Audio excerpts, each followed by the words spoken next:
Welcome to the journey through the land of fumes in Ender Magnolia, Bloom in the Mist. Like I promised in my early impressions video, I am going to be ranking all of the bosses the game has to offer, and that includes all the major bosses and mini bosses as well.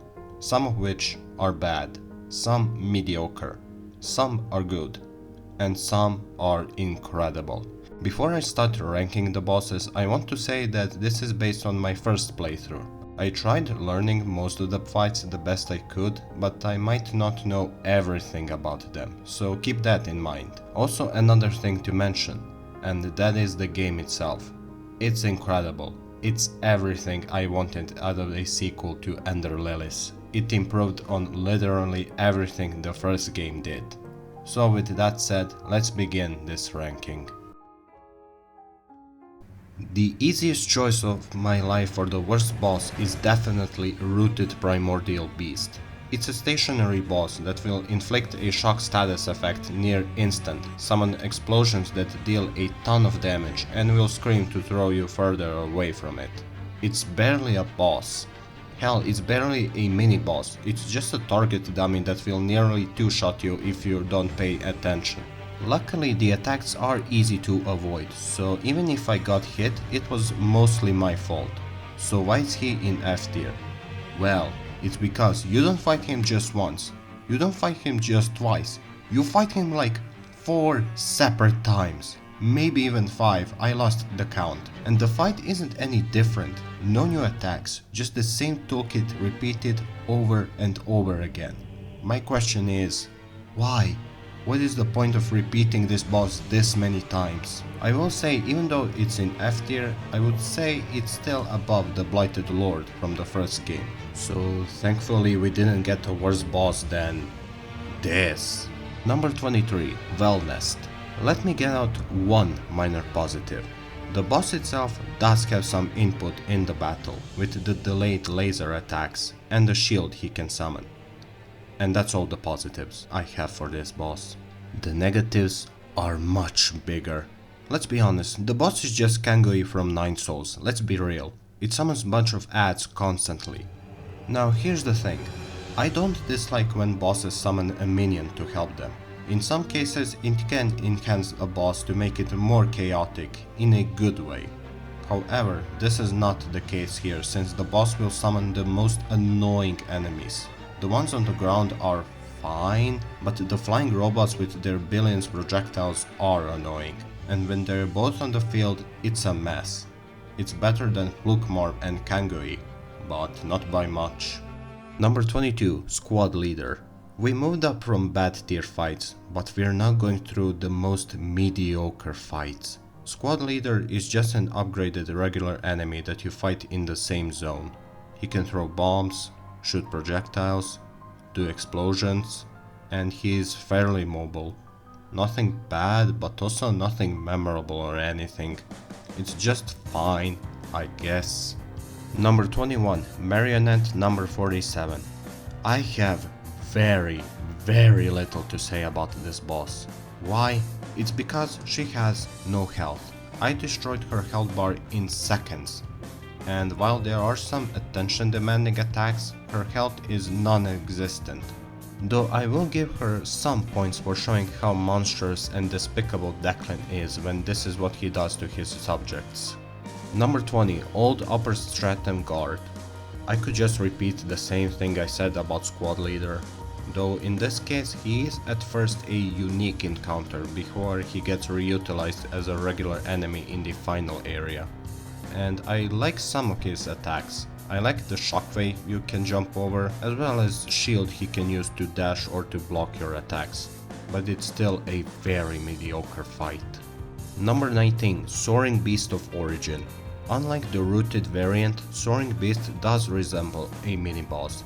It can fly around the arena, summon purple orbs, shoot projectiles, can teleport and leave an explosion, or just teleport.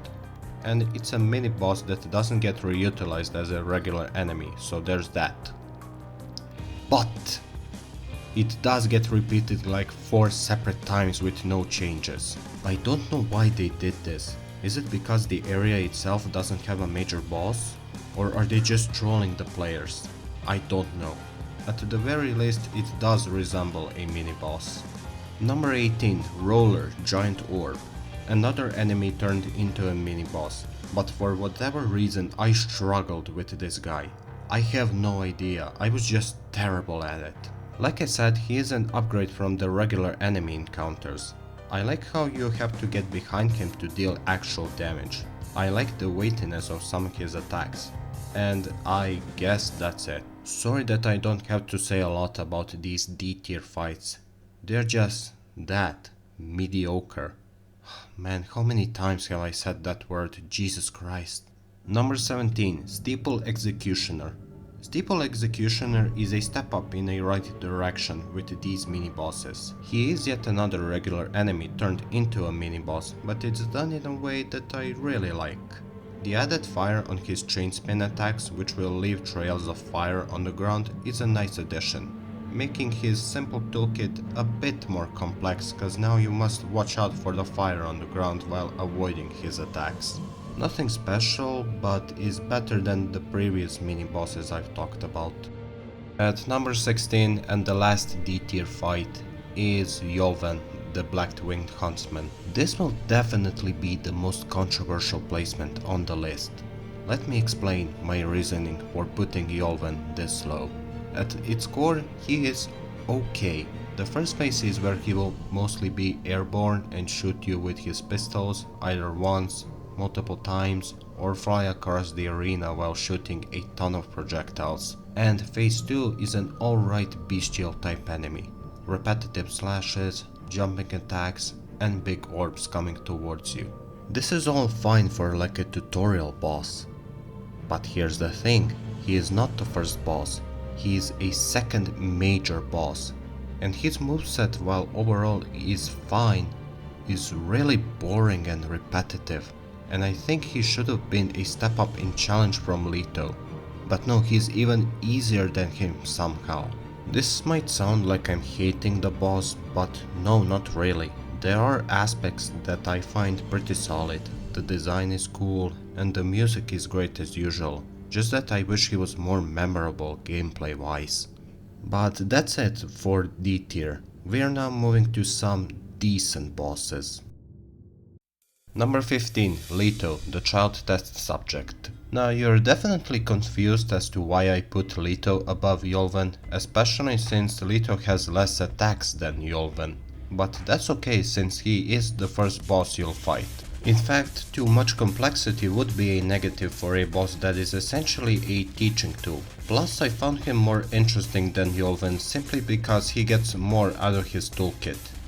He can follow up his punches with either an uppercut punch or jumping and then freezing the ground. Same goes for his second phase where he can whip out a giant pillar of fire. This was such an unexpected move that I laughed the first time I saw it. And he can pack a punch if he hits you, so he is no joke. Overall, decent introductory boss, and comparing him to Sigrid from the first game, I would say he does a better job as a tutorial boss than Sigrid. Number 14, Professor Eliza. Eliza is finally a step in the right direction when it comes to mini-bosses. While she is an upgraded spellcaster enemy, she uses every single type of ability the spellcasters were using in this area. She can summon fireballs, attempt to freeze you, send electric tornadoes, or summon a bunch of electric tornadoes in the arena. She is also extremely mobile and teleports around like crazy. This is definitely one of the better spellcaster type bosses. I usually loathe and despise these kinds of fights, but Magnolia proved to me that these fights can be done well. You know what's funny? She isn't even the best spellcaster boss in this game, yet she is still decent. Next up is a one-on-one duel that is just fun. Aggressor. A totally unique mini-boss that isn't repeated like a million times, nor does it show up as a regular enemy. She uses slashes, jumping attacks, and can spin her scythe. Only 3 attacks, yet I found out that she can alter her chains of attacks. Sometimes she will swing only once, sometimes twice, or even in rare instances, thrice. And sometimes she will mix it up with a jumping attack. So there are some surprising mix-ups in this short yet fun fight. And again, I also appreciate it for being a wholly unique mini-boss that is not repeated. Number 12. Lars, the Lurker of the Depths. Lars is in some way similar to Primordial Beast, where he gets repeated like 3 times. But in this case I am okay since each encounter is unique and more challenging. The way he fights you is also unique. He is constantly hugging the walls and keeps throwing various different projectiles, bombs, dust that explodes leaving frost clouds you have to avoid, and can knock you back if you're too close to him. And like I said, each encounter gets more and more complex, either by having more exploding dust clouds, leaving bombs when he dashes from wall to wall, and in general he is more aggressive. For being one of the major story bosses, he could have used a unique soundtrack instead of using the mini-boss track. That and maybe the final encounter could have gone a little harder on the concept. Number 11. Velius, Captain of the Guard. This is by far my favorite mini-boss. It's a classic knight-type duel and those are always my favorite. He has a shield, so you must dash behind him to deal damage, he can send a fire disc that comes back, he can do various slashes, slam the ground and create a shockwave, and my favorite addition in this fight is when he takes a stance in which he will parry your attack. So you can't just be reckless since you'll be severely punished for it. There is one problem with Velius that was really annoying me, and that is when he throws a disc. He can suddenly make a sharp turn without any warning, which you can just learn, but it's still really irritating. Still, the toolkit he has is pretty fun and I think he is the best mini-boss this game has to offer. The last C-tier fight on this list is Viol the Crazed Wolf. This is a placement I could see changing over time. He is right between C and B tier in terms of quality. At first he might not seem that interesting, as he will mostly just run around, sometimes bite you or do a headbutt attack. But when he enters phase 2, that's when things get tense. He will occasionally summon lightning that will stay in the arena for some time while he still has his usual attacks along with some new additions. I always like when bosses make their simple attacks more complex when they start overlapping with each other, and that's what this boss does. I especially like when he leaves even more lightning whenever he jumps over you. You can't just spam the dodge button, you have to be mindful of your positioning. His scary instant dash can be also dangerous, but you can learn the timing to dodge it. Though it being able to damage you while he starts a wind-up is kind of unfair if he is close to you. Besides that, he is mostly solid. But that's it for C tier. It's time for some actual good bosses to get their spotlight. Starting the B tier with none other than the Shackled Beast himself. Unlike Yolven, who suffered from boring attacks and lack of challenge, I believe Shackled Beast does a much better job at being a step-up in challenge while not being too much for the new players. He still has some more trickier attacks to avoid, like his chain spin, which you must dodge 2 times in quick succession or dodge away from the beast. He is also extremely mobile, has attacks that he will do based on your positioning, either with his chain or a charge, and just being a badass looking boss. The chains he summons in phase 2 are also a good position check. To go along with all of this, his music goes unnecessarily hard, quickly growing to become one of my favorite tracks in the game, which is already filled with some beautiful melodies. So Shackled Beast is pretty fun. Number 8. King of the Garbage Heap. You know, I could have had a terrible pun if this boss was crap, like King of the Garbage Boss Design or something. But no, he avoided my terrible joke and decided to be a good boss. This guy, alongside with the rest of the fights, do something that I was wishing for them to do. What that is, you wonder? Good positioning, attacks you have to jump over, and the direction of your dodge. When you think about it, in Ender Lilies you could be dodging constantly without getting punished. There were a couple of instances where your dodge direction mattered, but it was still not enough. With this one, if you dodge into him, you have to also watch out for his rocks he throws out behind him. He also has an attack where you have to jump over or time your dodge perfectly. When you get him down to half health, he will be stationary and mostly do lasers and explosions, but when you think you kill him seemingly for good, he has a surprise second health bar. He's just a small ball, yet he still manages to pack a hefty punch. He can dash at you 3 times, sometimes 4, or in rare cases 5, leave a trail of fire and then explode and throw a bunch of rocks. For being just a metallic ball rolling around, he is demanding, and I love him for it. Number 7. Declan, the Fallen Sorcerer. This guy is half man, half robot, half great, half ass. The first phase is awesome, a fight centered entirely in water. It might sound awful, but it's really not. Lilac controls well, so you won't have any problems controlling her. Declan in this part is great because he will do all sorts of attacks that will be overlapping with each other. Kind of like with Viol, but even better. Sometimes it becomes even like a bullet hell. But let's talk about a part that I really dislike. Phase 2. Whenever he dashes, he will leave bubbles that will follow you, so you must trick their direction. This is fine, but what's not fine is Declan just constantly running away from you. He's not even dashing at you like in first phase, he's just constantly dashing in a random direction, seemingly away from you. I mean, it is technically in his character to just run away like a coward he is, but still, this just drags the fight for no reason. Now that's not to say that this whole phase is garbage, there are some good attacks in here like his shield or the bubble that is following you. Just please stop running away, thank you. Number 6. Velgrind. The way I see it, this is what I think Blighted Lord should have been. It has a similar structure, a single weak point, and the boss will try to defend that weak point. But the difference is day and night. Velgrind does a much better job trying to protect its weak point. He is extremely mobile, moves a lot, and will punish you if you're too aggressive. His claw swipes can be tricky to react to since some come out instant while some are delayed, like when he drags his claw across the whole arena, so some trial and error will be needed. So landing attacks on this guy will be challenging.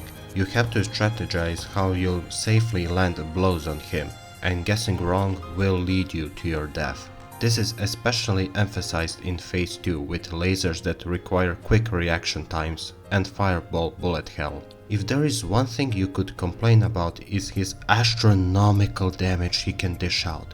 It is ridiculous how much health you can lose to one strike of his claw. Still, this is something I wished Blighted Lord could have been instead of whatever that fight turned out to be.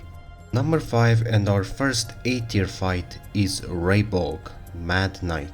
Imagine if you combined Julius and Hoenir, both bosses from the first game, into one boss and got rid of all the bad aspects those two had. You get Raybolg. Haven't played the first game?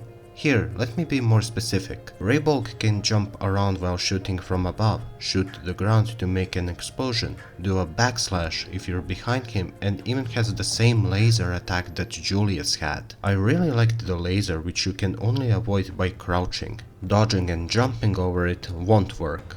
And he also looks really cool.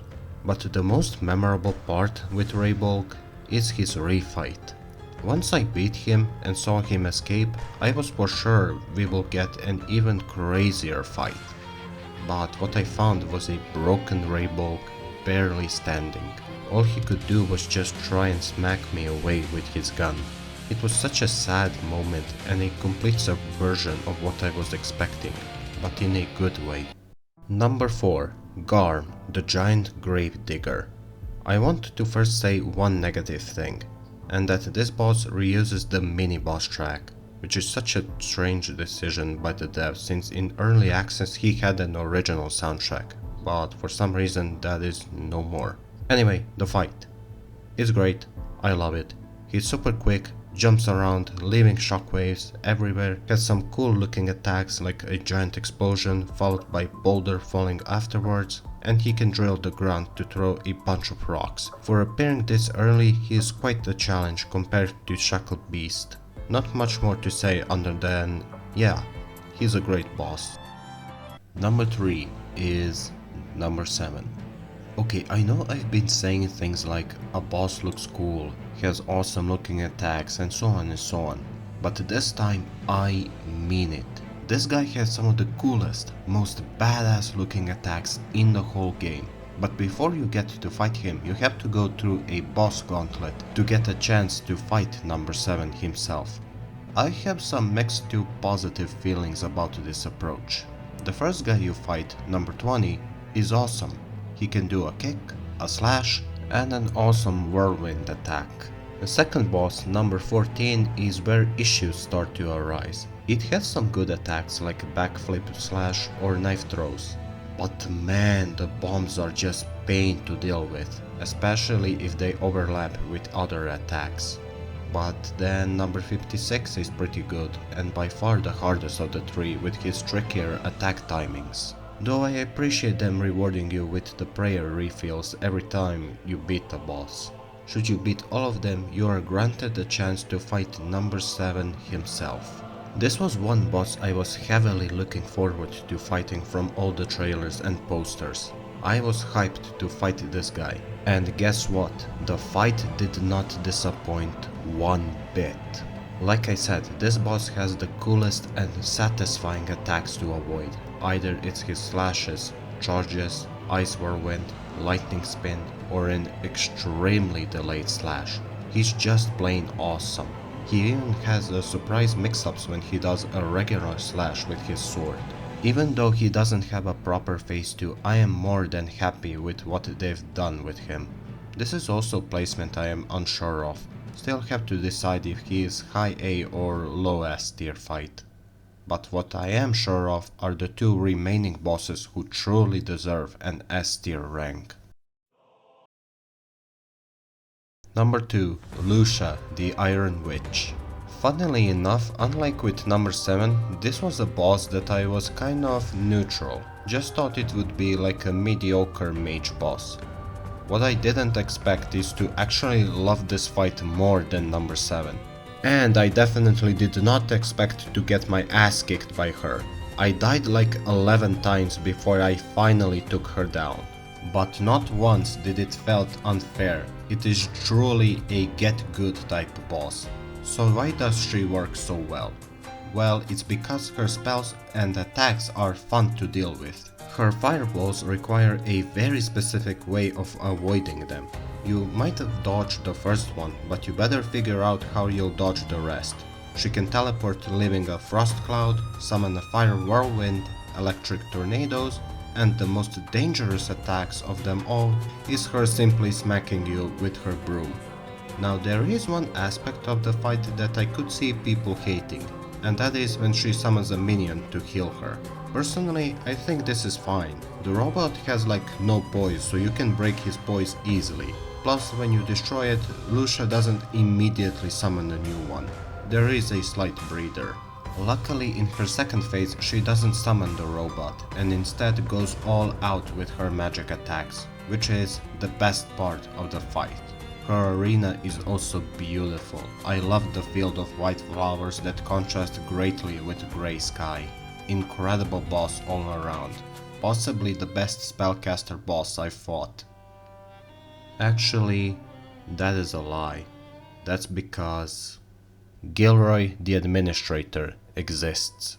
For this placement I am taking into account all 3 separate boss fights with him. The first fight is great, super quick and a fun one-on-one duel. The second fight is good, but I believe is a downgrade from his first encounter. However, his third and final encounter is a big upgrade from his previous 2 battles.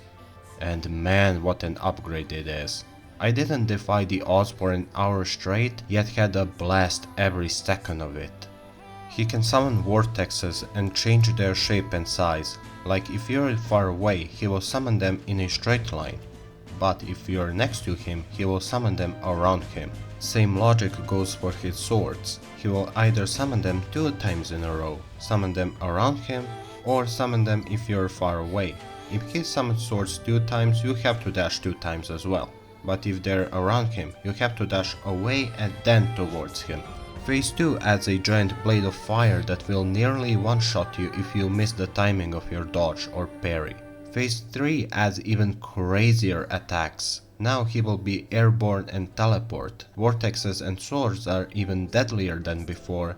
He can take a stance in which he will parry your attacks, and he can do a red lightning circle. And on top of all of that, in his final phase he gains a giant explosion that will send purple beams, and during this he could be using any of his attacks he was using in phase 3. Is it infuriating?